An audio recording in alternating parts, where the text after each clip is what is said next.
Ladies and gentlemen, the American Jury and Bulldog Nation, I have a special guest today, the managing editor of Bulldog Reports, Markel Hansel. Mark, welcome back to the show. Thanks, Eric. It's good to be here. How's everything in Bulldog Nation? Everything's great in Bulldog Nation. Now, Mark, I got some information from a retired sister from out west about Bishop Foys recently, and I did a broadcast about it. Just like clockwork, all the local media ignores it. Now, by the way, I got a theory about why they ignore it. They ignore it because St. Elizabeth Medical Center, which is ran by the diocese, spends too much money. So they've got that angle to play. Sure. But I got to ask you, first off, just tell the ladies and gentlemen, the American Jury and Bulldog Nation, what's the premise of why you're here today? Like, what's the scoop? Well, we've been looking into this because of the letter you got and some other things we've heard. Monsignor Kurt Chemo, who was in Steubenville, was indicted for... The Vicar General. Right, for taking money from, I guess, the diocese in Steubenville and an organization affiliated with them. And it was a significant amount.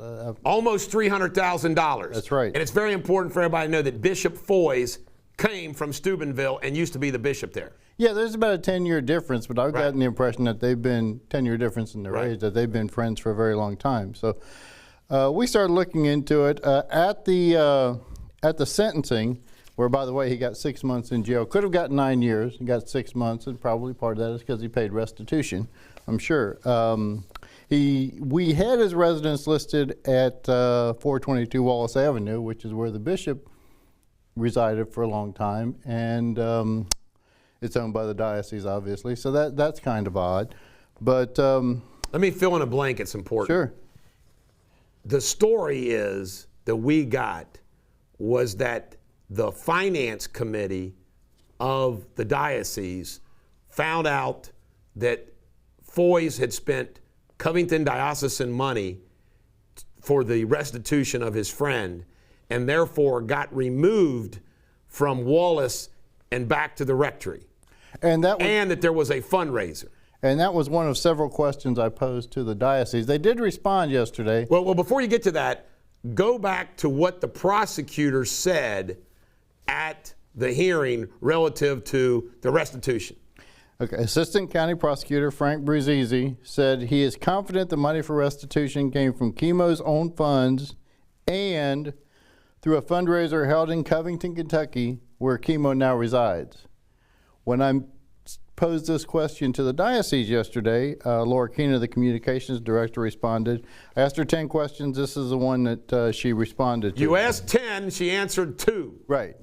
None of the restitution that Monsignor Chemo paid came from the diocese, nor did the Diocese of Covington participate in any fundraiser. So that's a direct contradiction of what the prosecutor said. And it begs the question, did Bishop Foys hold a fundraiser? Did somebody else hold a fundraiser at Bishop Foys' request? Who donated to the restitution fund? Sure, and you know, fundraiser is a funny word because all of this was going on during the pandemic, so this is not like rubber chicken and overpriced Chardonnay fundraiser. That's a good point. So it may have just been informal requests. It's hard for me to imagine that Monsignor Chemo is well known enough in Covington that people are going to put up that kind of money for him just on their own. Because how? And it's based upon your check of addresses. Chemo has been living, or was at least living, with Foys, correct? That's correct. In that address, yeah, 422 Wallace. The two residents that are listed, and we'll probably have some graphics up to accompany this, are Bishop Foys and Kurt Chemo.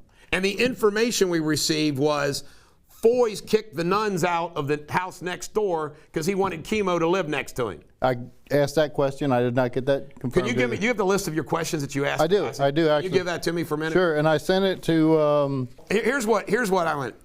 What is the relationship between Foys and Chemo? Did they answer that question? No. And we were told that there was a very close relationship. We were. If Chemo was living on Wallace Avenue before he was incarcerated, who made the decision to allow that and why? Did we get an answer to that? We did not. And the diocese owns that Wallace Avenue property. That's correct. Where is Foys living now and why? Did they answer that? No. We have heard he is living in the Covington Cathedral Rectory for health reasons, but suggests that not accurate. Was Bishop Foys asked to leave the bishop residence because of his actions with regards to chemo? Did they answer that question? They did not. Were the Sisters of Notre Dame moved from Wallace Avenue to St. Anne's Rectory in Covington? If so, why? Did they answer that? They did not. Is chemo expected to return to the residence in Covington when he was released with Bishop Foys? Did they answer that? No. I would also like to speak with the diocese CFO Dale Henson regarding these questions. Did they make Dale Henson available? No, but I'm going to reach out to him on my own.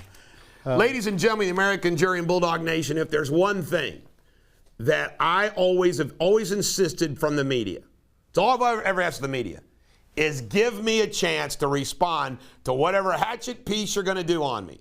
Because I will never say no comment. Never, never, ever, ever. I want to have my piece.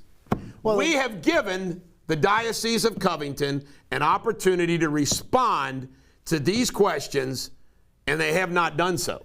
Well, the concern is then that people can draw their own conclusions. I tell everybody I talk to, the best thing to do is tell your story. Because if you tell your story, it's out there. If you don't, you're right. They run amok. I mean, your mind and goes, it's not our fault. No, it's not our fault at all. We did our due diligence. We reached out. We're going to do additional background. We're going to find out. Now, I am familiar with another time that Bishop Foys spent, and I publicized it, $300,000 to resolve a claim against him, that he had the discretion to use those funds. Now, I blew the whistle on that, so we don't know what went on inside the diocese with respect to that. This appears to be another potential situation where he did that. Now, I just want to tell you something. The information we got was there was no fundraiser. These are people that apparently know that there was no fundraiser at all. So is the prosecutor lying? Or the diocese lying? Number two, there's no question that based upon what I know about him, at least that there was one point in time, he had discretion to spend up to $300,000. And that restitution amount was under that. So it's consistent with what he's done in the past. Sure, and you know, you do have to wonder what the motivation is for this. It should be pointed out that now Chemo is, as we used to say, a resident of the state. He's serving his 6 months in Ohio, so he's not living on Wallace anymore. I want to stress this too, just so everybody knows. This is very important to me. I am not a practicing Catholic, but I grew up Catholic. I don't go to Mass every day, every Sunday. But you know what? The Catholic Church, I just want to say this. The Catholic Church in its history has done wonderful things, particularly in charity, in healthcare, and in education.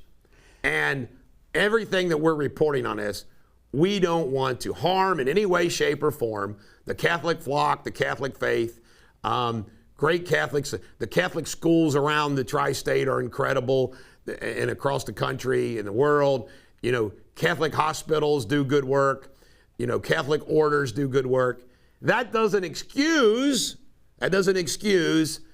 how they handled the priest pedophile issue, and it doesn't excuse Bishop Foys playing around with Sunday donations from the flock to make restitution possibly of somebody he's very close to. And if I could just... So I just want to do that qualifier there. I don't have an issue with the Catholic Church. I got an issue with some of these actions. Yeah, and if I can just add to that real briefly, I also grew up Catholic, St. Francis Parish and over the Rhine. And I've dealt with Bishop Foys probably since 2004 on different issues. I've always had a pretty good rapport with him. I know people in his inner circle. And, you know, this is not something that I necessarily wanted. I didn't go out looking for this. It came to us, and we have an obligation. You know, if people come to us and say, we want you to investigate this, and they specifically said, we know the Bulldog. They said we know the Bull. You know what? Isn't it sad they have to come to us because they know the other outlets won't do anything?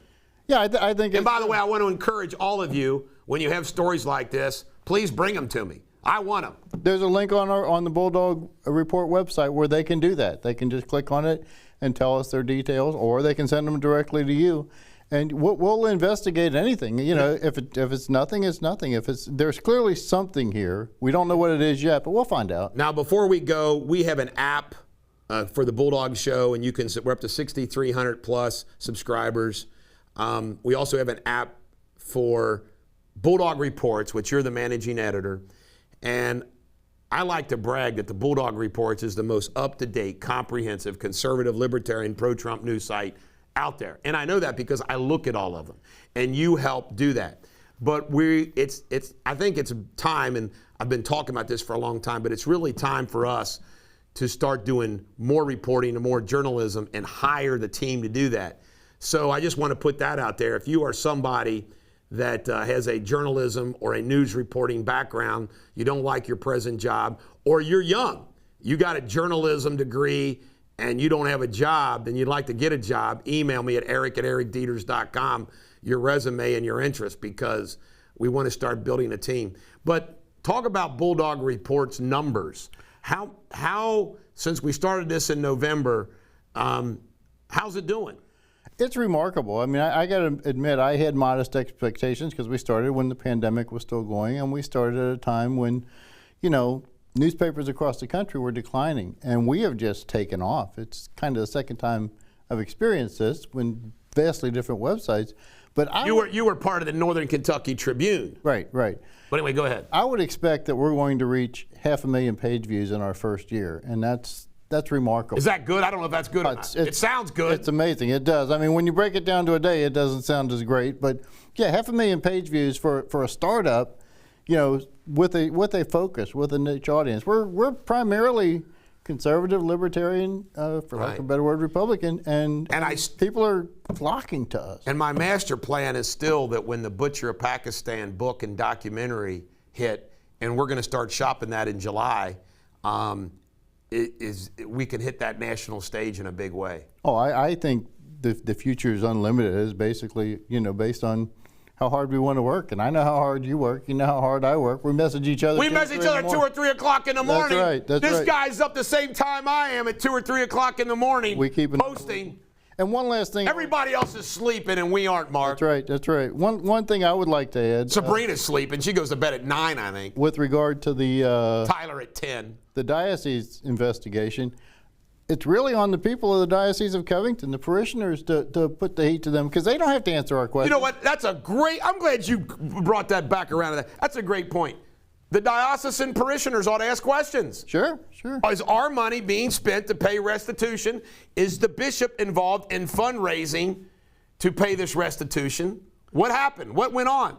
And I mean, it's not like he was convicted. He pleaded guilty. So he's saying, I did this. I took $300,000 more or less from parishioners. And what it was for fun and games.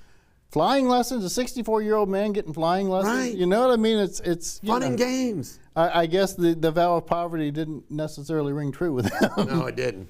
All right, ladies and gentlemen, the American Jury and Bulldog Nation, thanks for tuning in to a special interview with Mark Hansel about Bishop Foys. We'll see where the story goes from here. This is the Bulldog. Every dog has their day. Mark Hansel, thanks for coming in. Hey, thanks for having me. Keep up the good work and keep staying awake late at night. I'll do my best.